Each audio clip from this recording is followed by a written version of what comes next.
So this is a loading technique to the front part of the torso, so the chest area. You're going to need a roller like this. You'll probably want to use this for starters because it's a little bit more forgiving, but you can also use a ball as well. When you apply this on you, you want to make sure that it's in this position with a slight angle. So instead of being straight like this, it's a slight angle. I want to say about a 30-degree tilt when it's on the floor or whatever surface you put it on.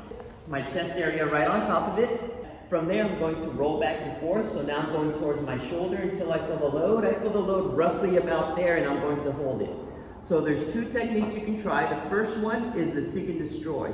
So right now I'm trying to seek the area that's sensitive, and I'm going to hold that position. Once I feel it there, then I'm just going to allow my body to melt over it by applying a little bit more weight. Once it starts to melt and once it becomes desensitized, then I can progress to the next tissue or the next spot. So I'm going down towards my shoulder a little bit more. I feel it right there. I'm going to hold it there and allow my body to melt into it until it desensitizes. The second technique that you can use is more of the pin and stretch. So you're going to do the exact same thing. You're going to find a tissue that's sensitive. So I'm going to place that roller right on my chest again. I'm going to find the area that's sensitive. I'm going to pin that down.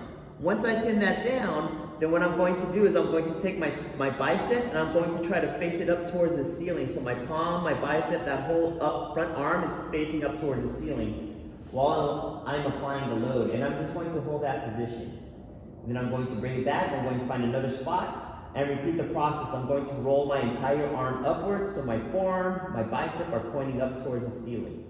Another modification to the pin and stretch is you can use the opposite arm. You're going to place it right on the floor and you're going to push like you're doing a push-up so that your body rotates the opposite direction of where the foam roller is. So what I'm going to do is I'm going to find the spot that's sensitive. I'm going to load it. Once I feel it, this arm is totally relaxed. I'm going to take this opposite arm. I'm going to place it on the floor. I'm going to push on the floor so I do kind of like a push-up. So my body rotates towards the arm that's pushing down into the floor.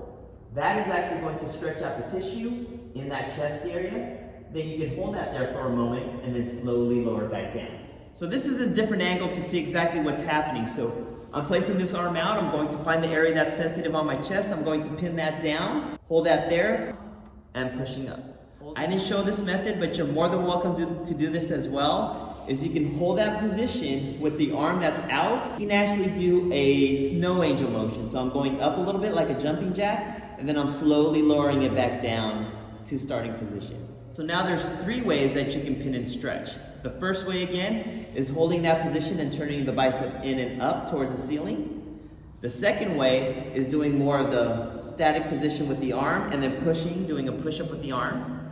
The third way is doing that jumping jack maneuver where you're going up overhead and bringing it back down.